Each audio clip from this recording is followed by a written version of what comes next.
ஓம் கணேசாய நமக. பணிவளர்ந்த வணக்கத்துடன் உங்கள் யோகா விஜய். வாழ்ந்தவர் கோடி மறைந்தவர் கோடி, மக்களின் மனதில் நிற்பவர் யார்? வாழ்ந்தவர் கோடி மறைந்தவர் கோடி, மக்களின் மனதில் நிற்பவர் யார்? மாபெரும் வீரர் மானம் காப்போர், சரித்திரம் தனிலே நிற்கின்றார். அச்சம் என்பது மடமையடாம், அஞ்சாமை திராவிடர் உடமையடாம். ஆறிலும் சாவு நூறிலும் சாவு, தாயகம் காப்பது கடமையடாம், தாயகம் காப்பது கடமையடாம். அச்சம் என்பது மடமையடாம், அஞ்சாமை திராவிடர் உடமையடாம். தமிழ் புத்தாண்டு பராபவ வருஷம் பிறந்திருக்கின்றது.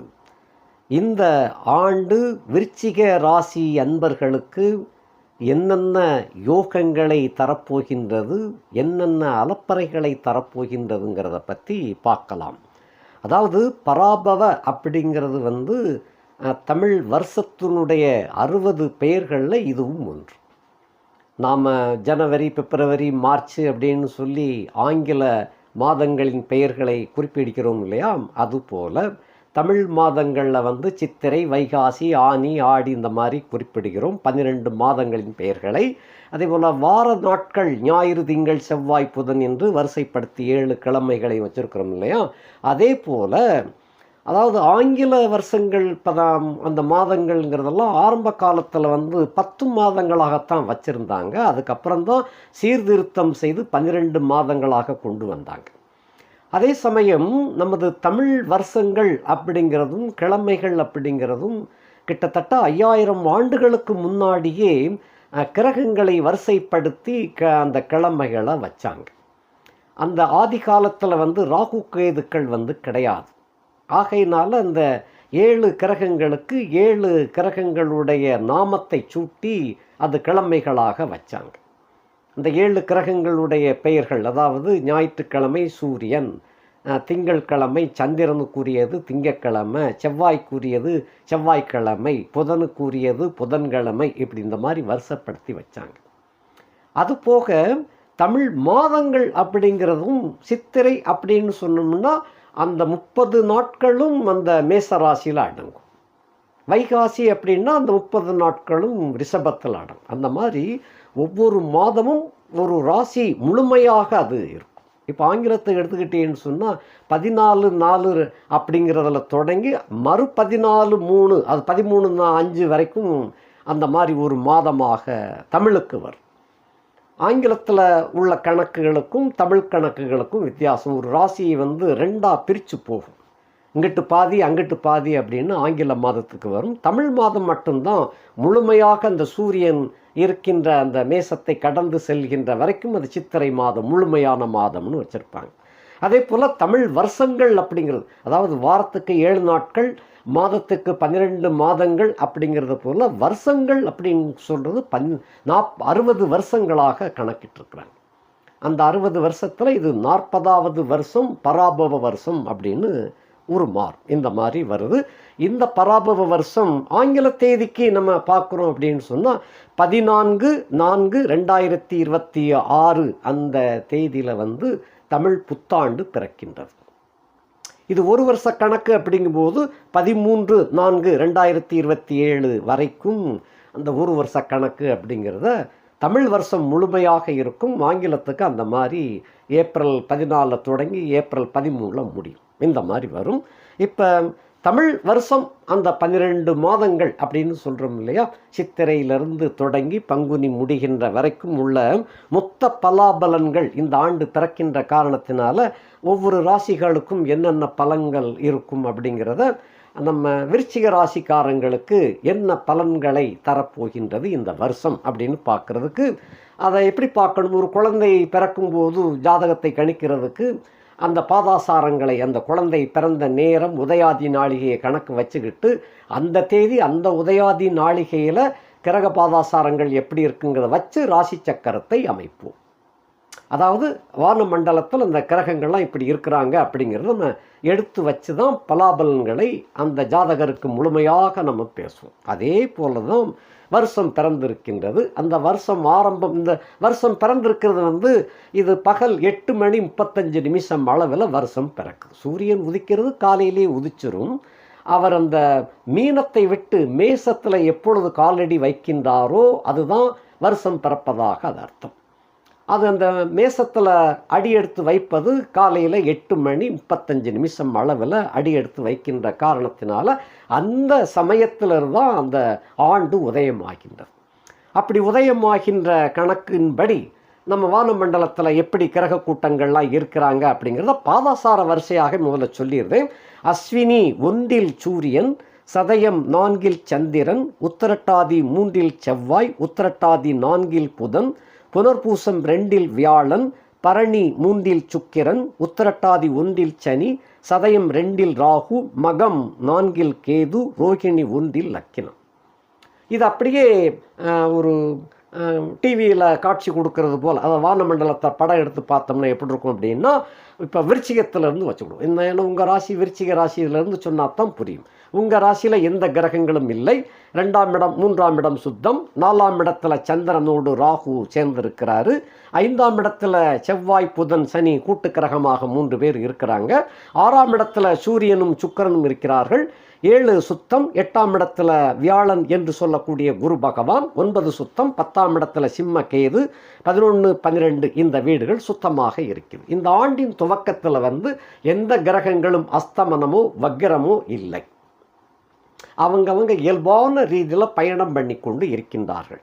இப்போ விருச்சிகத்தை பொறுத்த மட்டில் உங்களுடைய ராசி நாயகன் அப்படிங்கிறவர் செவ்வாய். கழிந்த ஜென்மத்தில் போர் படை தளபதியாக பிறந்தவங்க நீங்கள். ஆகையினால ஒரு துணிச்சல் மிக்க ஒரு வீரனாகத்தான் இந்த ஜென்மத்திலும் இருப்பீங்க. எந்த ஜென்மத்திலும் ஒரு வீரனாகத்தான் நீங்கள் சித்தரிக்கப்படுகின்றீர்கள். ஆன்மா ஒன்று தான். அது எல்லா பிறவிகள்லையுமே ஆரம்பத்தில் என்ன பிறவியாக எடுத்ததோ அதை சார்ந்ததாகவே பயணம் பண்ணி கொண்டு இருக்கும். அது மாறாது. விருச்சிக லக்னத்தில் பிறந்திருக்கிறாங்கன்னா நிச்சயமாக அவங்க போர் வீரனாகத்தாவோ அல்லது போர்ப்படை தளபதியாகவோ தான் இருப்பாங்க. அது அரசாங்க சம்பந்தப்பட்ட ஒரு தொடர்பில் தான் அது இருக்கும். அதான் செவ்வாய் என்ற கிரகம். செவ்வாய் வலுத்து இருந்துச்சுன்னு சொன்னால் ஒருத்தருக்கு அரசு பதவிகளில் ஏதாவது ஒரு பதவி கிடைச்சிடும். அதே போல் அரசு அந்த செவ்வாய் வலுத்து இருந்துச்சுன்னு சொன்னால் பூமி சம்பந்தப்பட்ட யோகம் கிடைச்சிடும். ஏன்னா பூமி காரகனும் செவ்வாய் தான். நெருப்பு சம்பந்தப்பட்ட நிலையை தோற்றுவிக்கக்கூடியவர் செவ்வாய். ஏன்னா சூரியனிலிருந்து கலண்டு விழுந்த ஒரு நெருப்பு துண்டு தான் செவ்வாய். அந்த துண்டை யாருமே அரவணைக்க போகலையும். அது பூமாதேவி தான் தன்னகத்தை எடுத்து அதை அரவணைச்சு காப்பாற்றினா அப்படிங்கிறதுனால பூமாதேவி செவ்வாய்க்கு சப்போர்ட்டாக இருப்பாங்க. அதனால் பூமி காரகன் அப்படின்னு அந்த செவ்வாயை சொல்லுவாங்க. நெருப்புக்கு உடையவன் அப்படின்னு சொல்லுவாங்க. போர் வீரன், போர்ப்படை தளபதி, தளவாடங்கள், ஆயுதங்கள் இவற்றுக்கெல்லாம் அவர் தான் சொந்தக்காரர். இதில் ஏதாவது ஒரு வகையில் செவ்வாய் வலுத்து இருந்துச்சுன்னு சொன்னால் ஒருத்தருக்கு அரசு உத்தியோகம், அல்லாத பட்சத்தில் நிலபுலன்களுக்கு சொந்தக்காரர், பல வீடுகளுக்கு சொந்தக்காரர், பல கடைகளுக்கு சொந்தக்காரர், இந்த மாதிரி இருக்கும். அதை கட்டடத்தை கட்டி வாடகைக்கு விட்டுருப்பாங்க. அவங்களுக்கு எக்ஸ்ட்ரா இடம் இருந்துச்சுன்னு சொன்னால் வணிக வளாகம் கட்டி வாடகைக்கு விடுவாங்க, கல்யாண மண்டபம் கட்டி வாடகைக்கு விடுவாங்க. இந்த மாதிரிலாம் இருக்கும். இன்னும் சில பேருக்கு நெருப்பு சம்பந்தப்பட்ட தொழிலில் அவருக்கு அமோகமாக யோகத்தை உண்டாக்குவாங்க. இந்த நெருப்பு சம்பந்தப்பட்ட தொழில் அப்படின்னு சொல்லும்போது செங்கச்சூளை அப்படின்னு சொல்கிறோம் இல்லையா, அந்த இப்போ அதுவும் வேறு உருமாறி அந்த தொழில் நடந்து கொண்டிருக்கத்தான் செய்கிறது. ஆதி காலத்தில் அந்த செங்கச்சூளை அப்படின்னு சொல்லுவாங்க. செங்கல் தயார் பண்ணுறது, அந்த சட்டி பானைகள் தயார் பண்ணி நெருப்பில் வச்சு எடுக்கிறது, இந்த மாதிரி எல்லாம் நெருப்பு சம்பந்தப்பட்ட தொழில். உணவு சம்பந்தப்பட்ட ஹோட்டல்கள், டீ கடைகள் இவெல்லாம் செவ்வாய் ஏதாவது ஒரு வகையில் வலுத்து இருக்கணும். இருந்தால் தான் அந்த தொழிலில் அவங்களுக்கு மேன்மை கிடைக்கும். எந்த வகையிலுமே செவ்வாய் ஒத்து வரல அப்படின்னு சொன்னால் அவங்களுக்கு கடைசி வரைக்கும் வாடகை வீடாகவே தான் இருக்கும். கனவுகளாகவே போயிடும். சொந்த வீட்டுக்கு வாய்ப்பே வராது. அதே கொஞ்சம் வலுத்து இருந்துச்சுன்னு சொன்னால் ஏதாவது ஒரு தசையின் புத்தியில் செவ்வாய் புத்தி வந்துச்சுன்னு சொன்னால் அந்த காணி நிலம் 1 சென்ட் இடம், 2 சென்ட் இடம், 5 சென்ட் இடம், இந்த மாதிரி அந்த கனவை நனவாக்கி கொடுத்துரும். அதே போல் ஹோட்டல் கடையில் வந்து நல்லா வேலை பார்க்கக்கூடிய தன்மை அப்படின்னா செவ்வாய் ஒரு ஓரஞ்சாரமாக நல்லா இருப்பாங்க, ஆனால் வலுத்து இருக்க மாட்டார். ஆகையினால அந்த ஹோட்டலில் வந்து அந்த டீ மாஸ்டர் அல்லது சரக்கு மாஸ்டர் அந்த மாதிரி வேலை பார்ப்பாங்க. அது ஓரஞ்சாரமாக செவ்வாய் வந்து ஒரு குறிப்பிட்ட அளவு தான் யோகமாக இருக்கும். அப்போ நெருப்பு கனலில் வந்து அவங்க வேலை பார்க்கணும். செங்கச்சூளையில் வேலை பார்க்குறவங்களாம் வெயிலில் தான் வேலை பார்த்துக்கிட்டு இருப்பாங்க. அந்த வெயில் கொடூரம் தாங்கி பழக்கமாயிரும். ஆகையினால் அவங்களுக்கும் செவ்வாய் வந்து வலுத்திருக்கும், ஆனால் குறிப்பிட்ட அளவுக்கு பாஸ் ஆகிருக்காது. இப்போ நம்ம வகுப்பில் வந்து 40 மார்க் எடுத்தால் தான் அந்த சப்ஜெக்டில் பையன் பாஸ் அப்படின்னு சொல்கிறோம் இல்லையா, அதே போல் அதுக்கு கீழே எடுத்திருந்தால் என்ன ஆகும், அதில் வந்து பணியாளராக கொண்டு போய் சேர்த்துரும். இந்த மாதிரி செவ்வாயின் தன்மைகள் அப்படி இருக்கும். இது விருச்சிக ராசி, அவங்களுடைய ஜென்ம லக்னம் என்னன்னு பார்த்துக்கோங்க. இது விருச்சிக லக்னம் அப்படின்னு சொன்னால் அது அப்படித்தான் இருக்கும். விருச்சிக ராசிக்காரர்களை பற்றி நாம் பார்த்துக்கிட்டு இருக்கோம். கோச்சார பலனை பார்க்குறோம், அடிப்படைக்கு போயிட்டோம், இனி இந்த கோச்சாரத்துக்கு வந்துடும். ஆக செவ்வாய் என்ற அவர் தான் உங்களுடைய ராசி நாயகன், ஹெட் ஆஃப் த டிபார்ட்மெண்ட். அந்த செவ்வாய் வந்து அதே செவ்வாய் உங்களுக்கு 6க்கும் சொந்தக்காரர். 1க்கும் 6க்கும் ஒரே கிரகம் வந்துச்சு அப்படின்னு சொன்னால் உங்களுக்கு நீங்களே எதிரி அப்படின்னு ஒரு கணக்கை கொண்டு வரும். அதப்படி சாமி எங்களுக்கு நாங்களே எதிரியாக இருக்க முடியும் அப்படின்னு சில பேர் கேட்கலாம். அதுக்கு பதில் என்ன அப்படின்னு சொன்னால், உங்களுக்கு நீங்களே எதிரி அப்படின்னா உங்கள் இரத்த கலப்பு உடையவர்கள் அனைவரும் நீங்கள் தான். ஒரு தாயின் வயிற்றில் உதயமாகி வந்த பங்காளிகள் அப்படின்னு சொல்லுவோம் இல்லையா, அந்த பங்காளிகள் எல்லாமே உங்களுடைய இரத்த கலப்பு உடையவர்கள். அந்த இரத்த கலப்பு உடையவர்கள் எல்லாமே உங்களுக்கு நன்மையாகவும் இருப்பாங்க, உங்களுக்கு விரோதியாகவும் இருப்பாங்க. அதாவது இந்த மாதிரி தான் தனக்குத்தானே எதிரி அப்படிங்கிற அந்த சொல்கிறது. ஆக அந்த பங்காளி கூட்டங்கள் எல்லாமே உங்களுக்கு எப்பயுமே எதிர்ப்பு தன்மையில் தான் இருப்பாங்க. நல்லா பேச்சு, நல்லா உறவெல்லாம் இருக்கும். கடைசியில் பார்த்தோம்னா எங்கேயோ ஒரு இடத்துல வந்து சண்டை வந்துடும். அது பங்காளி சண்டை அப்படிங்கிறது போல் வந்துடும். இப்படித்தான் விருச்சிக ராசியில் பிறந்தவங்களுக்கெல்லாம் இப்படித்தான் இருக்கும். அப்படிப்பட்ட நாயகனாகிய செவ்வாய் வந்து உபய வீட்டில் போய் இருக்கிறார்.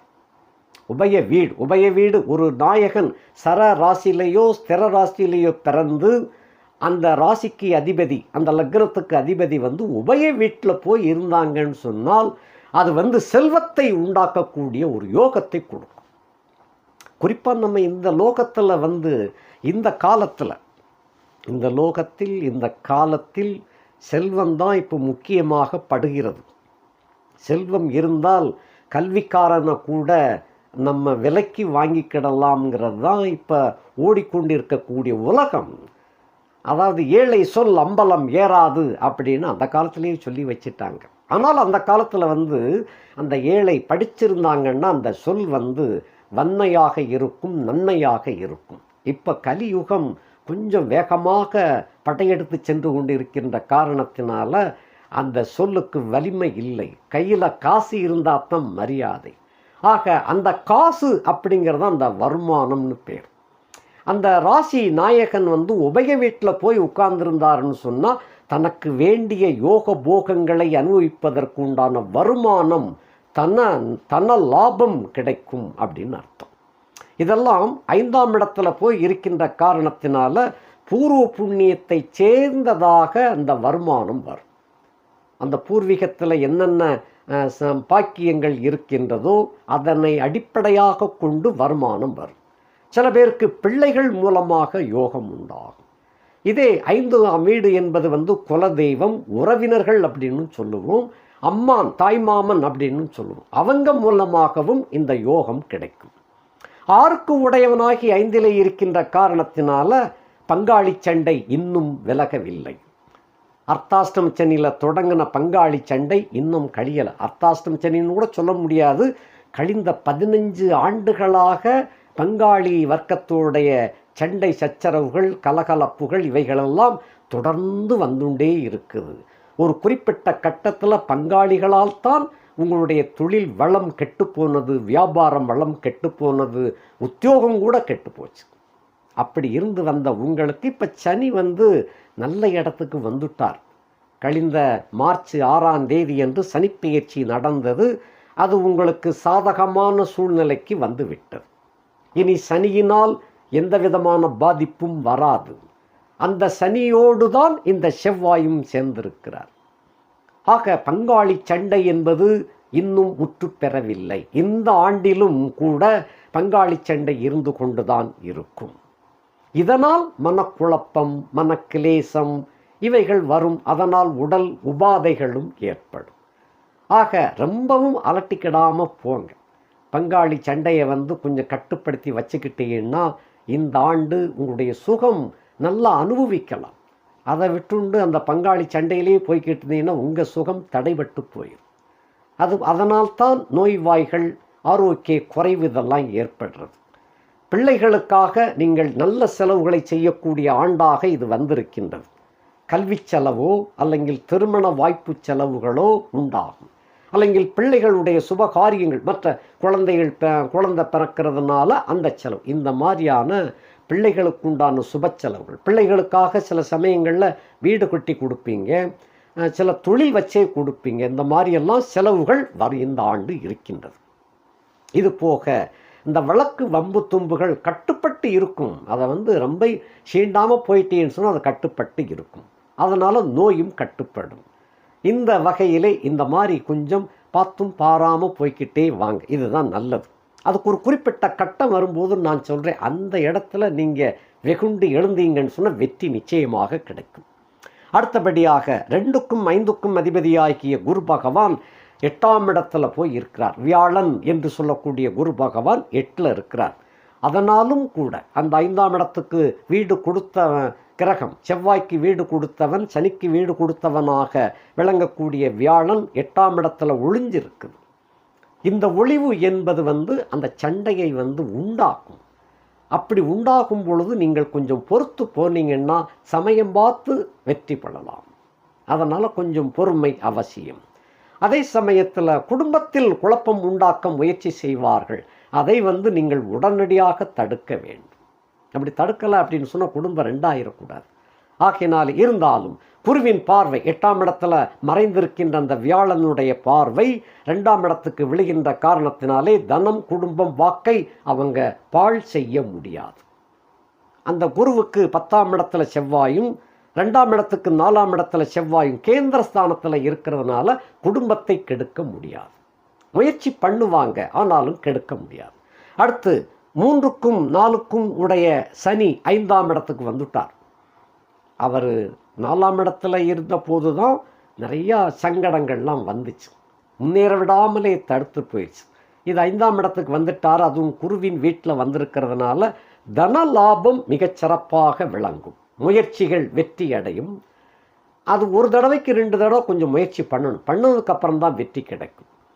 துணிச்சல் மிகுந்து காணப்படும். 5ஆம் இடத்துக்கு போயிட்டாரோ, ஆகையினால் துணிச்சல் மிகுதியாகவே உங்களுக்கு காணப்படும். முயற்சிகள் பலிதமடையும். பிரயாணங்கள் மூலமாக நல்ல வரவுகளை கொண்டு சேர்க்கக்கூடிய ஆண்டாக விளங்குகின்றது. 4க்குரியவன் 5ஆம் இடத்திலே அமர, 4ஆம் இடத்துக்கு 2ஆம் இடத்துல இருக்கின்ற காரணத்தினால தாயின் உடல் நலம் தேரும். இது வரைக்கும் கொஞ்சம் பழுதாகத்தான் இருந்துச்சு. இந்த ஆண்டு உடல் நலம் தேரும். பிள்ளைகளுடைய கல்வி பயிற்சிகள் சிறப்படையும். ஏன்னா விருச்சிகத்திலே பிறந்த பிள்ளைகளுக்கு கல்வி சுணக்கம் இருந்துச்சு. இந்த சனிப்பெயர்ச்சி ஆகிவிட்டது. ஆகையினாலே இந்த பராபவ ஆண்டில் பிள்ளைகள், விருச்சிக ராசியிலே பிறந்த பிள்ளைகளுடைய கல்வி மிகவும் சிறப்பாக விளங்கும். தங்களுக்கு தேவையான பள்ளி, கல்லூரிகள் கிடைக்கப் பெறுவார்கள். வண்டி, வாகனங்கள் இவைகளில் பரிபூர்ணமாக நல்ல நலம் ஏற்படும். அதன் மூலமாக ஆதாயங்களும் கிடைக்கும். வீடு, நிலபுலன்களிலே இருந்து வந்த சிக்கல்கள் விடுபடும். அதே சமயத்தில் பங்காளிகள் சம்பந்தப்படக்கூடிய சிக்கல்கள் தொடர்ந்து நடந்து கொண்டுதான் இருக்கும். அடுத்தபடியாக 7க்கும் 12க்கும் உடைய சுக்கிரன், அவர் லக்னத்துக்கு 6ஆம் இடத்துல போய் இருக்கிறார். கேந்திர ஆதிபத்திய தோஷம் பெற்ற சுக்கிரன் 6ஆம் இடத்துல உச்சபட்ச சூரியனோடு சேர்ந்து இருக்கிற காரணத்தினால நண்பர்கள், மனைவி, கூட்டாளிகளால் நல்ல யோகமாக விளங்கக்கூடிய ஆண்டு. ஏன்னா 7ஆம் இடத்துக்கு 12ஆம் இடத்துல உச்சம் பெற்ற சூரியனோடு சுக்கிரன் இணைந்து இருக்கின்றார். ஆக அவர்கள் மூலமாக தொழில் வளம் மிக உச்சத்தை போய் தொடக்கூடிய யோகம் இருக்கிறது. நண்பர்களாலும் உங்கள் மனைவியினாலும், சில பேர், நிறைய பேர் மனைவி பேரில் அந்த உரிமையாளர் பேரை போட்டு தொழில் வியாபாரம் பண்ணிக்கிட்டு இருப்பாங்க. அப்படி செய்யக்கூடியவர்களுக்கெல்லாம் இந்த ஆண்டு மிக உச்சபட்ச யோகத்தை, வியாபாரத்தை, தொழிலை நடத்தி காட்டும். அதன் மூலமாக வருமானம், கோடிக்கணக்கான வருமானம் கிடைக்கக்கூடியதாக அமைகின்றது. நண்பர்கள் உங்களுக்கு யோகமாக விளங்குவாங்க. இதெல்லாம் முதல்ல நல்லா புரிஞ்சுக்கங்க. அந்நிய ஜாதி மத நண்பர்கள் அப்படி வச்சுக்கணும், சொந்தத்தில் அல்ல. குறிப்பாக இதை யாவும் வச்சுக்கோங்க. அதே போல் சொந்தத்தில் திருமணம், இப்போ பெரும்பாலும் சொந்தத்தில் திருமணம் இல்லை, வேறு வேறு இதில் தான் நடக்குது. ஒரே வகுப்பாக இருந்தாலும் சம்பந்தமில்லாத ஒரு தொடர்பில் நீண்ட தொலைவில் உள்ள ஒரு பெண்ணை கல்யாணம் பண்ணியிருப்பாங்க. அப்படிப்பட்டவங்களுக்கெல்லாம் இது நல்ல யோகமான ஆண்டாக விளங்கும். இரத்தக்கலப்பு உடைய அந்த பெண்ணை, அதாவது அம்மான் மகள் அப்படின்னு சொல்லுவேன், தாய் மாமன் மகள், அத்தை மகள், இந்த மாதிரி கட்டாமல் பிற ஒரே வகுப்பில் வேற ஒரு பெண்ணை கட்டியிருந்தீங்கன்னு சொன்னாலும் கூட, அல்லைங்கள் அந்நிய ஜாதி மதத்தில் கல்யாணம் கழிச்சிருந்தாலும் அது உங்களுக்கு நல்ல ராஜயோகத்தை கொடுக்கும். அப்படிப்பட்டதாக விளங்குது. அவர்கள் மூலமாக அயன சயன போகபாக்கியம், உண்ண உடுக்க படுக்க தூங்க பெண்கள் சல்லாபம் சுகங்கள் எல்லாம் சிறப்பாக நடக்கும். நல்ல ஆடல் பாடல், சினிமா, சங்கீதம், நாட்டியம், நாடகம், நாட்டியம் இவைகளிலே கேளிக்கை இவைகள் சம்பந்தப்பட்ட வகையிலே நல்லா என்ஜாய் பண்ணக்கூடிய ஒரு அருமையான யோகம் நன்றாக இருக்கின்றது. அதன் மூலமாக செலவுகள் ஏற்பட்டாலும் செலவு செய்வதற்காகத்தானே வருமானமே ஈட்டுகின்றோம். செலவை வாங்கின வரவு பூரம் பெட்டியை பூட்டி வச்சுக்கிட்டு நம்ம வாட்டுக்கு பேசாமல் இருந்தோம்னா சுகம் எங்கே கூடி கிடைக்கும்? ஆகையினால் செலவு செய்தாலும் நல்ல சுகம் உண்டாகும். 8-11 அதிபதியாகிய புதன் 5ஆம் இடத்திலே அமர்ந்து நீசம் அடைந்து இருக்கின்றார். ஆகையினால் இடையில் சின்ன ஒரு மருத்துவ செலவு விருச்சிகத்திலே பிறந்த உங்களுக்கு உண்டாகும். குறிப்பாக போக்குவரத்து சம்பந்தப்பட்ட வகையிலே கவனமாக இருந்தீர்களேயானால் அந்த வைத்திய செலவு வராமல் தடுத்து கொள்ளலாம். அந்த மாதிரியான சூழ்நிலைகள் வந்தாலும் அவ்வளவு பெருசாக எதுவும் பாதிக்காது. அந்த 8ஆம் இடத்துல உள்ள குரு 2ஆம் இடத்தை பார்க்கின்றார், உங்களுடைய 12வது இடத்தையும் பார்க்கின்றார், உங்கள் சுகஸ்தானம் என்று சொல்லக்கூடிய 4ஆம் இடத்தையும் பார்க்கின்றார். ஆகையினால் எந்த விதமான அந்த ஆரோக்கிய குறைவு பெருசாக ஒன்றும் வந்துடாது, சின்னதாக வரும், செலவு சரியாக போயிடும், அந்த மாதிரி அமையும். அதே போல் புறங்கூறுதல், உங்கள் சம்பந்தப்பட்ட விஷயத்தில் சொந்தக்காரங்க தான் உங்களை பற்றி புறங்கூறுவார்கள். அது அவ்வளவாக எடுபடாது. இதுக்கு முன்னால் எடுபட்டுச்சு, இனிமேல் எடுபடாது. அதனால் அதை பற்றி நீங்கள் கவலைப்பட வேண்டாம். லாபாதிபதி நீசம் பெற்றாலும் லாப வீட்டை, தன்னுடைய உச்ச வீட்டை பார்த்து கொண்டிருக்கின்ற காரணத்தினால அந்த லாபங்கள் அப்படிங்கிறதெல்லாம் எதிரிகள் சூழ்ச்சியினால் தடை செய்யப்பட்டாலும் கூட அதையும் தாண்டி உங்களுக்கு ராஜயோக வரவுகள் உண்டு. அந்த மாதிரியான அமைப்பு. 9 அதிபதியாகிய சந்திரன் 4ஆம் இடத்திலே ராகுவோடு சம்பந்தப்பட்டிருக்கிறார். அப்போ பாக்கியத்தை கெடுத்து விடுமோ அப்படின்னு நினைக்கலாம். இந்த இடத்தில் 8இல் அமர்ந்த குருவின் தயவு இந்த இடத்துல உங்களுக்கு யோகத்தை உண்டாக்கிறது. அந்த பாக்கியாதிபதி சந்திரனை ராகு சேர்ந்ததனால கெடுத்துரும் அப்படின்னு நினைக்கும் பொழுது 8இல் உட்கார்ந்துருக்கிற அந்த குரு பகவானுடைய பார்வை இந்த இடத்துல உங்களுக்கு சாதகமாக ஆகிறது. அப்போ 8ஆம் இடத்துல உள்ள குரு இந்த ஆண்டு உங்களுக்கு யோகமாகத்தான் செயல்படுகின்றார். அங்கே அமர்ந்திருக்கின்ற சந்திரனையும் ராகுவையும் பார்க்கின்ற காரணத்தினால ஏற்பட்ட சுக தடைகள் எல்லாம் விலகிவிடும். ஆகையினால முழுமையாக சுகபோகங்களை அனுபவிப்பீங்க. அதே போல் வெளிநாடு சென்று வேலை பார்க்கணும் அப்படின்னு காத்து கொண்டிருப்பவர்களுக்கு தகுந்த நேரத்தில் அந்த விசாவெல்லாம் வந்துடும். எதிர்பார்த்த சம்பளத்தை விட கொஞ்சம் அதிகமாகவே உங்களுக்கு கிடைச்சிடும். அந்த மாதிரி இருக்குது. ஆகையினால் வெளிநாடு பிரயாணம் மேற்கொள்ளக்கூடிய உத்தியோகஸ்தர்கள், வணிகர்கள், தொழிலதிபதிகள் இவர்களுக்கெல்லாம் இந்த ஆண்டு மிக பிரமாதமாக அமையும். தோப்பனாருக்கு நல்ல சிறப்பான ஆயுளையும் கொடுக்கும். ராகு சம்பந்தப்பட்டிருக்கிறான்னு பயப்பட வேண்டாம். குருவின் பார்வை இருக்கின்ற காரணத்தினால அந்த ராகு கட்டுப்படுவார். அது யோக ராகுவாக மாறிடும். அதனால தான் தாயாருக்கு ஆரோக்கியம் கிடைக்கும்னு சொன்னேன். அந்த மாதிரி யோக அமைப்புகள் சுகமாக இருக்கின்றது.